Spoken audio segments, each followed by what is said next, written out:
Hey guys, hope you're okay. It's Danielle here from DVR Equestrian and I'm starting something very real today. This might be a bit of a fail. I don't have a mic yet, but I want to be outside because it's a beautiful day and it's not where I was expecting to be, but here we are.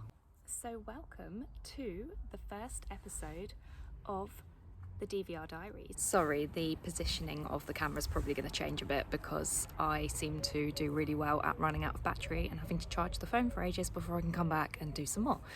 But here we are. The DVR Diaries is something that I've wanted to do for ages and I'm always busy doing this, that and the other, and I think, oh, I start it next week, and I just don't. And I want this to be a really raw archive for myself and for you guys to follow along as well. So I was like, you know what? Today, like, I'm doing a massive stock take, hence no makeup, crazy hair, big baggy jumper, and I was like, do you know what, just go outside, crack on and get something down so that I can introduce you guys to this and start taking you along on the crazy journey of an entrepreneur. So what is it that made me want to do this? Well, back when I launched the brand, I always dreamt of like diarying about it all at the same time. So I wanted to do loads of journaling so that I loved the idea that if it was kind of the business that I saw it being in the future, I could read back on some of those days where it was like, what were the problems that I was worrying about? What were the things that felt massive to me that were then tiny when you're a much bigger business? All of that sort of thing. And I just never did it. And I've built the business part-time and we are, 5 years down the line, and I'm just gutted. I'm really gutted that I can't read a journal from back in 2016 or back in 2017 before I'd even started the Kickstarter, and I would love now to look back at that. So I was like, right, I never find time to write. Writing takes ages. I'm really comfortable in front of the camera, like the video chatting, because I chat to you guys quite a lot online, on lives and things like that. And I know that it's a really nice way to take in information as well for you. So I thought DVR Diaries is a perfect answer. It's quite quick for me to do, hopefully. And you get to know me a bit better. I can ask you guys to let me know what you think on certain things and just take you along on the journey. That's what this is about. It's not going to be beautifully edited. It's not going to be what you see at the front of the brand. It's very much behind the scenes, and like I said, it's mainly for me to journal how I'm feeling, what's going on, and the reality of being a small business owner. This is the perfect year for me to do it because this is the first year I'm really going to push things. So I've already started. We did Windsor last week, we did badminton the week before, lots more shows this year, lots of stuff going on that I'm really excited about. And so it's a great time to be like, right, let's take you on the journey, let's start journaling this and let's watch it grow together. It feels really weird.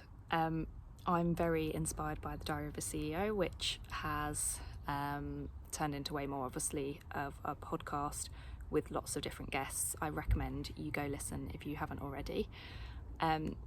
But yeah, I think part of kind of vlogging culture and realising that a lot of you respond and enjoy seeing the reality of the brand in things I already do, and just how many of you, even if I meet you at shows or chat to you on DMs, can kind of relate to me and get what I'm trying to do. I don't usually do longer style videos, so unless it's live where I'm kind of talking to you in the same sort of way, but it just feels different. So I kind of go weird quite a lot. But let's just roll with it, and this will be a really funny video to look back on, I think. You start noticing like how you sound, all those things, but I'm going to try and block that out and just focus on what I need to focus on. I can't really tell you what it's going to be like, what the videos are going to be like, because I'm going to judge it on what you want to see. If I don't really find I get many viewers, then I'm just going to keep it as an archive for me and just keep diarying how I'm feeling, what's going on.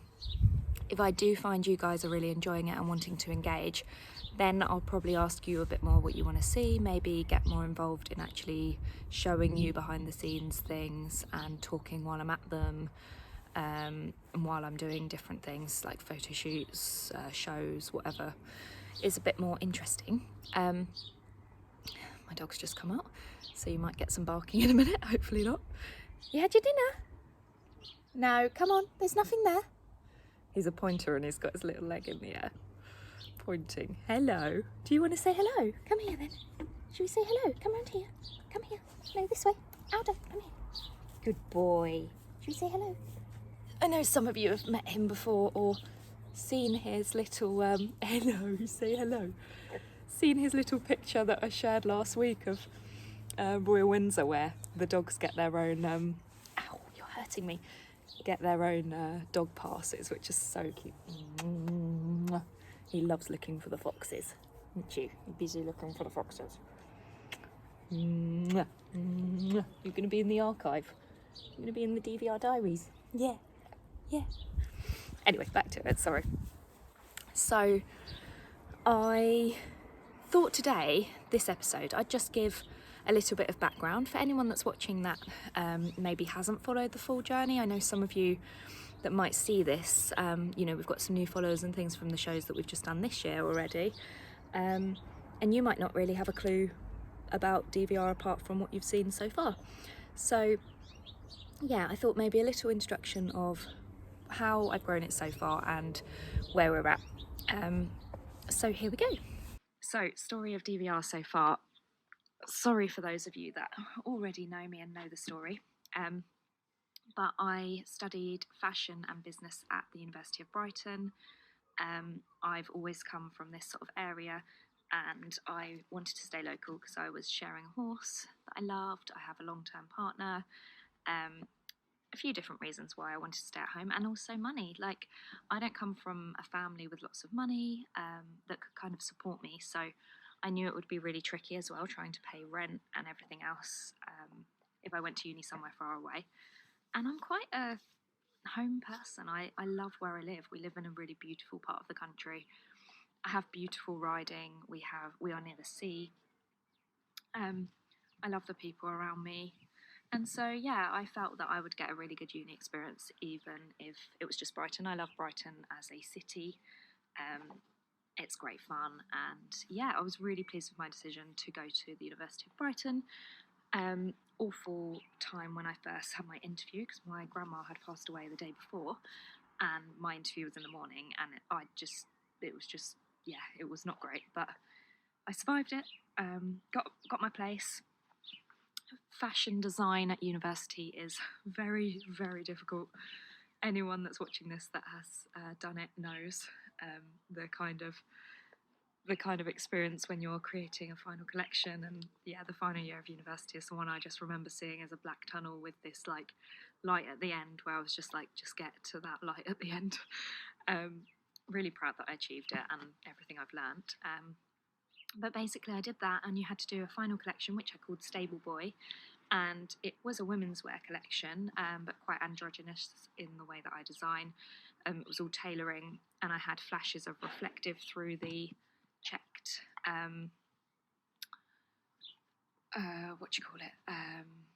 tweed fabric, and no, it wasn't a tweed. Can I call it a tweed?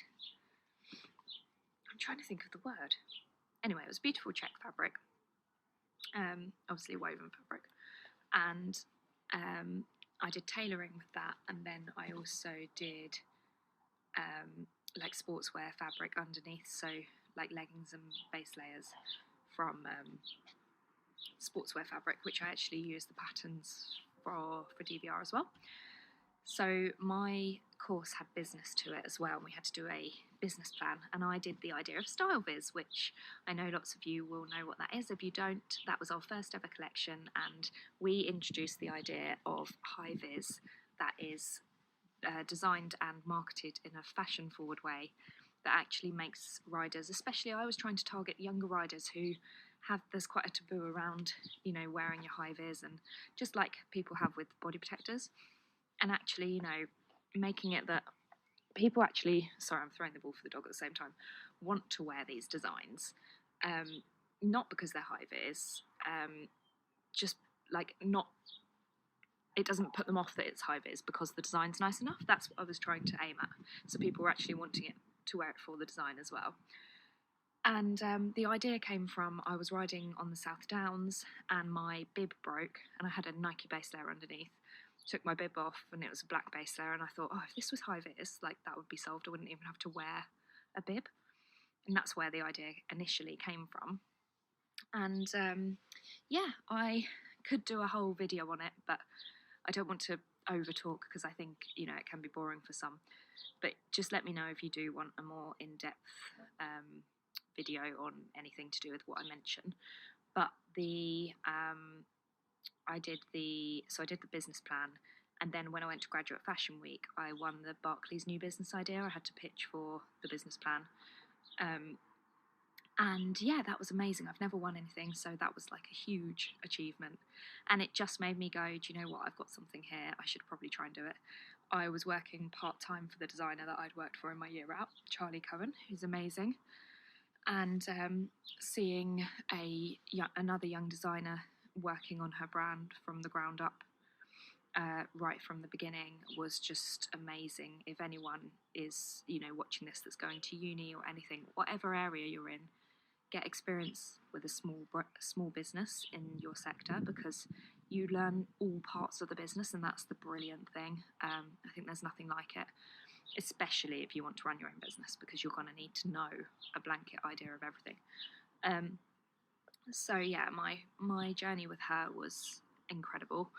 And I actually then went on to work with her. She offered me a job for when I came out of uni, part-time. She always knew I wanted to do my own brand as well.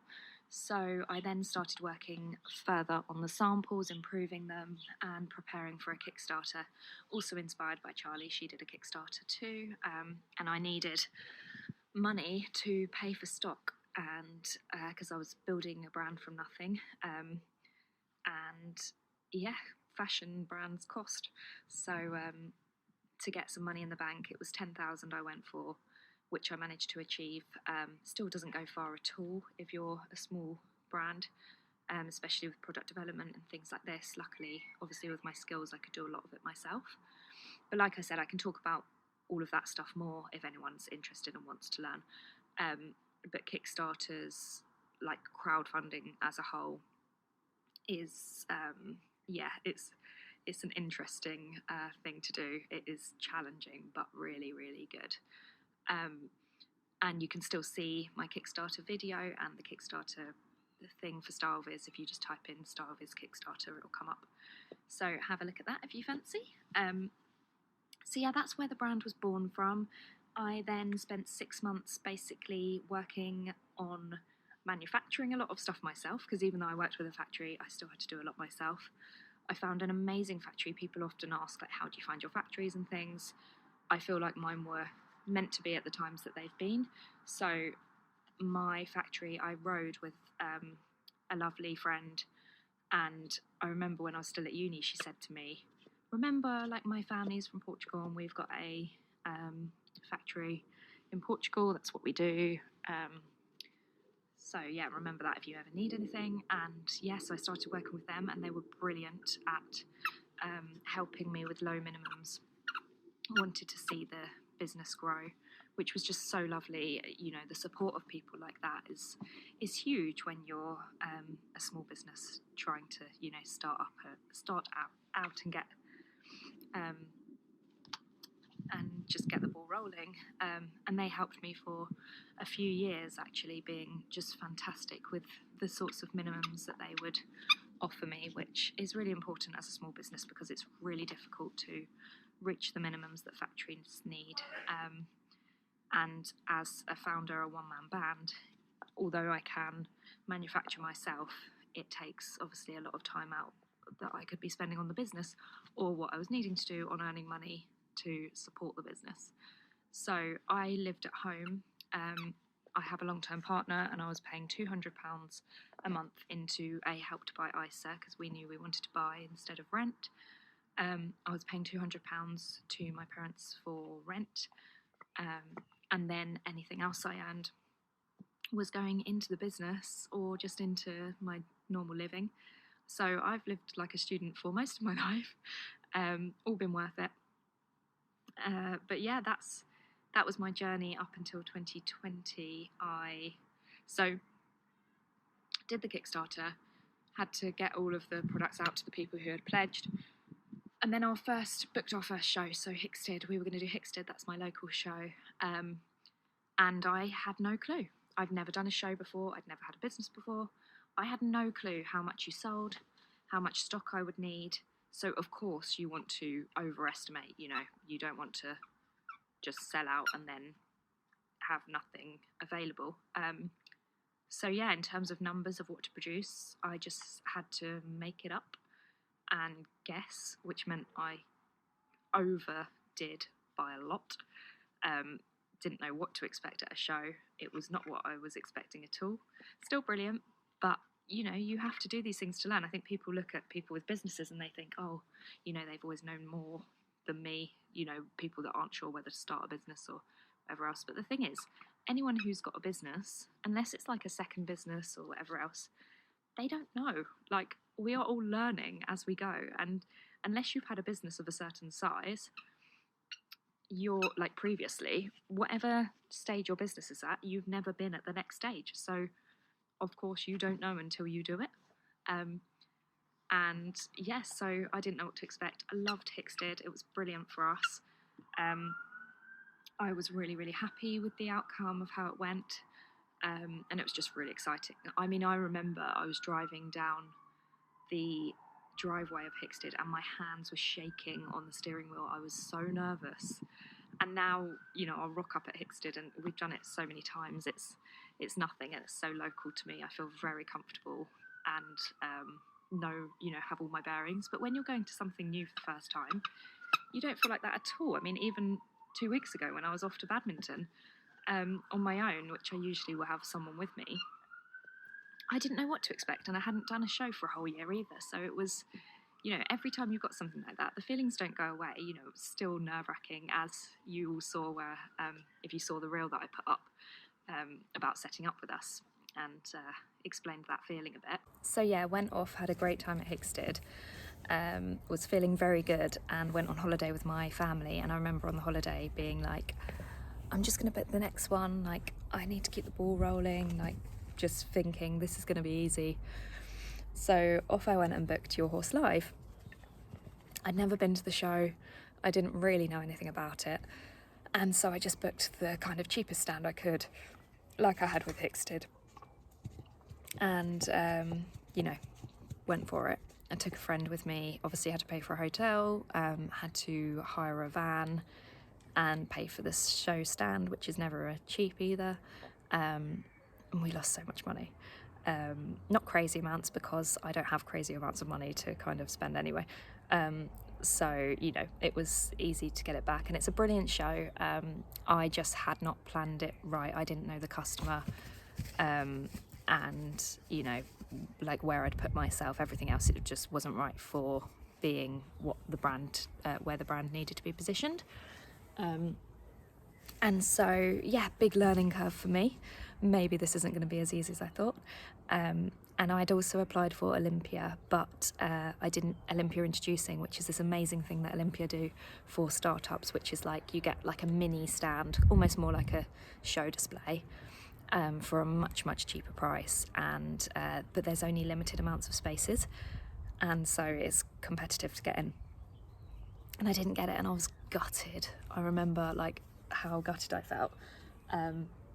And yeah, thank goodness I didn't, because that wasn't that year, that was the year before. That was when I had just finished the Kickstarter, and thank goodness I didn't, because there is no way I would have been ready, because the Kickstarter took so much out of me, and that finished end of October, and then I had months getting the stuff out to people.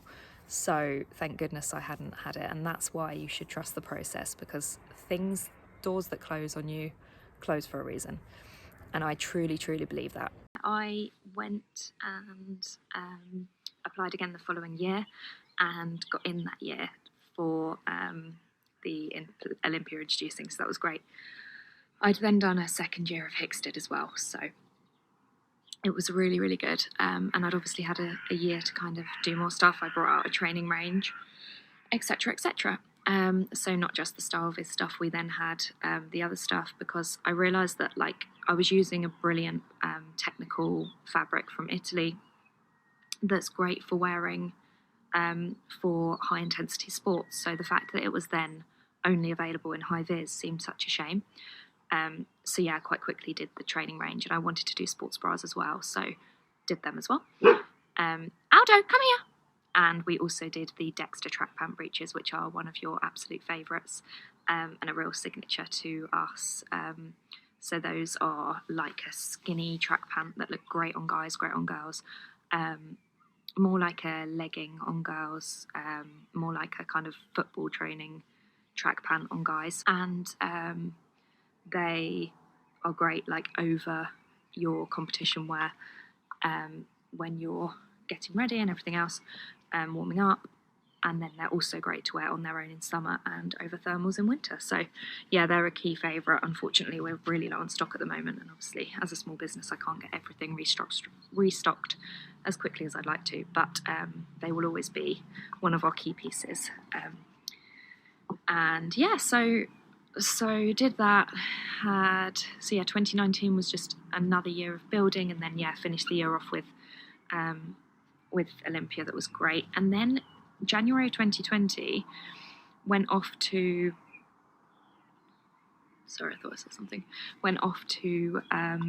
BETA for the first time, trade show. So BETA is the British Equestrian Trade Association, and they do a trade show.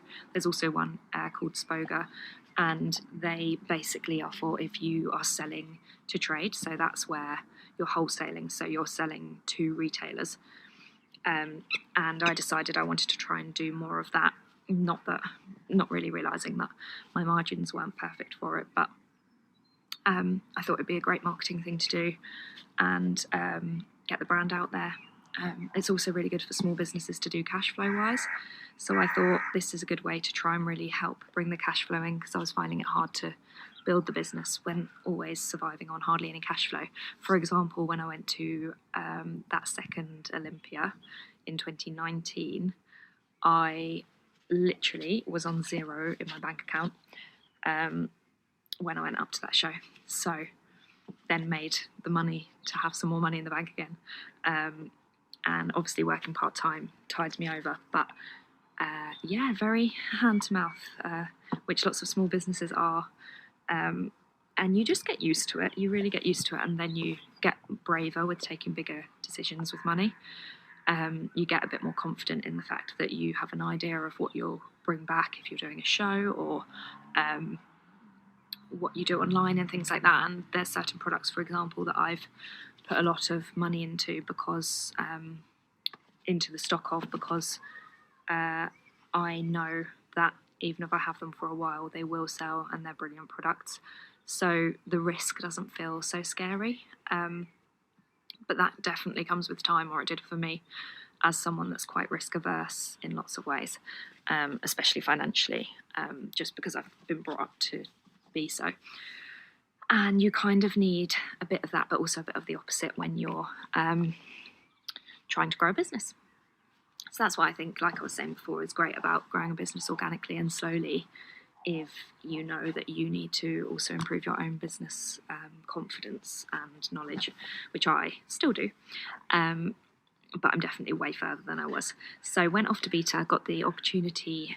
There was 5 of us, 5 businesses that got chosen to be introduced to Princess Anne, which was incredible. And that 2020 January, I thought, this is it. We were going to our first trade show.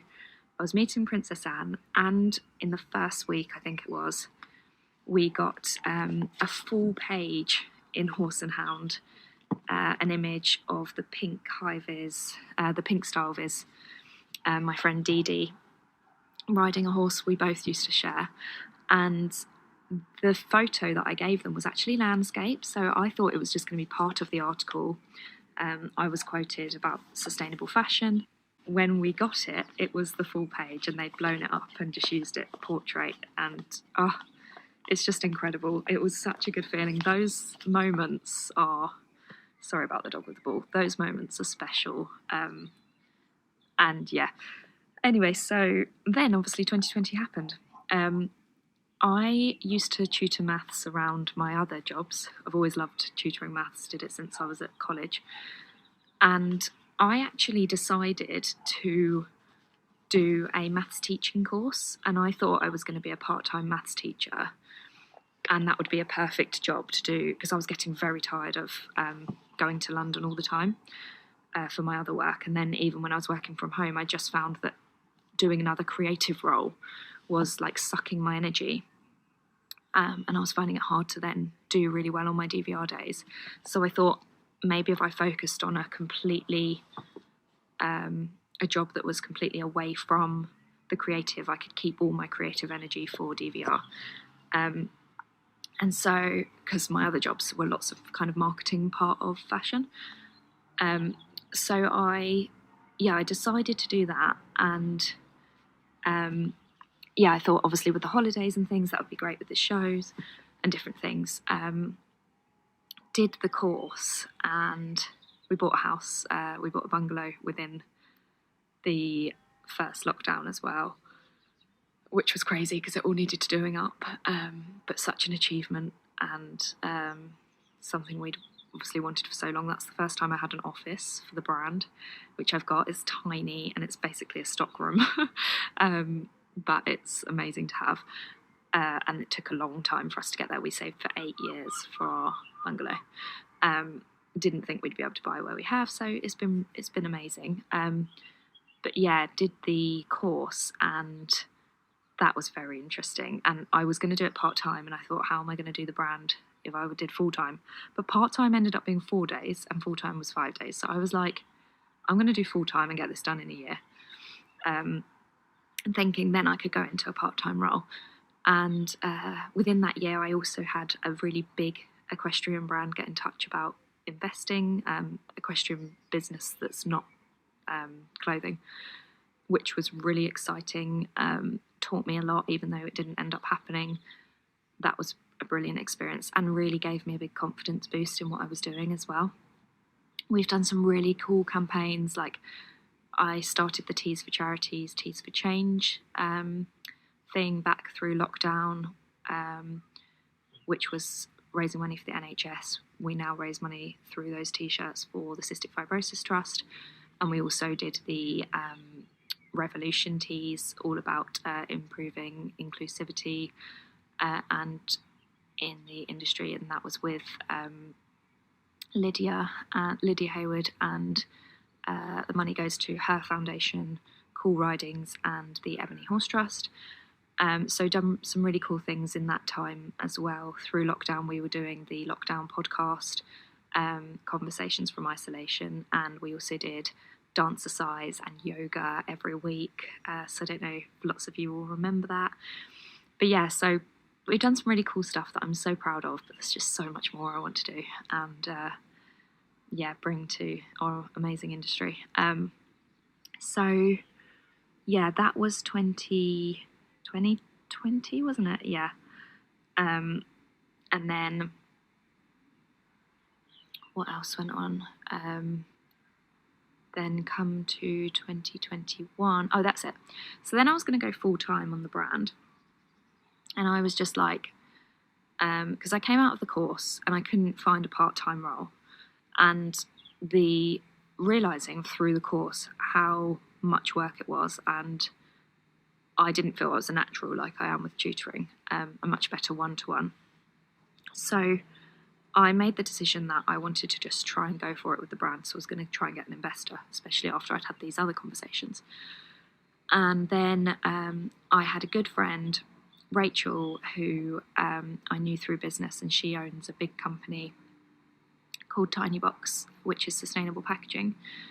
And I spoke to her, and she said, do you want to be part of this project that she wanted to do? And I would be the buyer. And that was so exciting to me. I would feel comfortable that, you know, my mortgage was paid and everything, because I now had this new mortgage. I would learn from a big company that had like a whole marketing team and a big building and all this stuff that I'd never been involved in, because I've always been with really small designers. or like freelance for people. So I was like, yes, like I'll learn so much. It will be so great to do. And then as that business grows quicker, I can then grow mine as well. And it's been fantastic. I've been doing that alongside the business too, but still in the same thing where I'm juggling so many things and love all of it and don't want to not do any of it. So, you know, I want to achieve well in everything that I do, but it means I'm juggling a million things, which I'm very used to. But yeah, it did mean that DVR carried on kind of growing slower than I would like and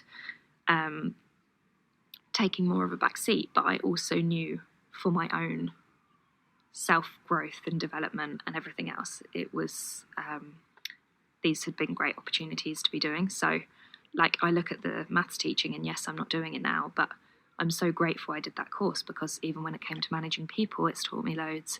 There's so many different things. I did quite a bit of psychology in it, which I loved. So I think, again, it goes back to that thing where just be adaptable, because anything you do will give you skills that you will use in areas that you don't even know you're going to use them in. So yeah, my situation now is that I work on DVR, and I also work on the other business, which is called Know the Origin, which is all about we basically stock lots of different sustainable brands together. Wow, those birds are loud. We stock lots of different sustainable brands together in one place, which is really, really cool. So I do that 3 days, and then I have the rest of the time on DVR. So it's it's an interesting, crazy, busy life, and I am really excited for the future of everything. And yeah, pushing DVR more this year. I spoke to Rachel earlier in the year about doing more shows and getting the brand out there more. So that's very much part of the plans this year, as well as lots and lots of other things, which I will talk about as I go through them. But that's a bit about the brand so far and where we came from and everything else. I've probably missed so much out because I've tried not to overtalk, but I feel like this is going on forever. And it's my life, so I feel like I've just a broken record. I've talked about all this stuff so much. But I am aware that some people might be hearing this for the first time. So if you are watching and there's anything you heard that interested you, that you'd like more information on, or you'd maybe like a video on, or just anything that you'd like to know more about, please do comment and let me know. I'm always happy to answer questions, and if something comes up, I will make sure that I do a video on it. Equally, I might get no views, and if so, hello to myself. I know I'll be watching this some point, maybe in like 10 years' time or something, and I'm just pleased with myself that I am going to be sharing how I'm feeling in the moment. And yeah, because everything's different when you've gone through it and you look back, and knowing how you feel right in that moment is an amazing thing, I think. So please follow me on the journey. Please have a look at the brand if you hadn't already heard of it. Let me know what you'd like to see more of. Let me know what you think could be improved. Absolutely anything. I'm open ears, and it was lovely to chat today, and I look forward to seeing you again. I am going to aim to do an episode a week. They won't always be this long. I'm sorry this one was this long. I'm just going to figure out what works for me, and I think the length will depend on what's going on that week. And here's to exciting times. I hope you enjoy the DVR Diaries and have a great weekend, everyone. Bye.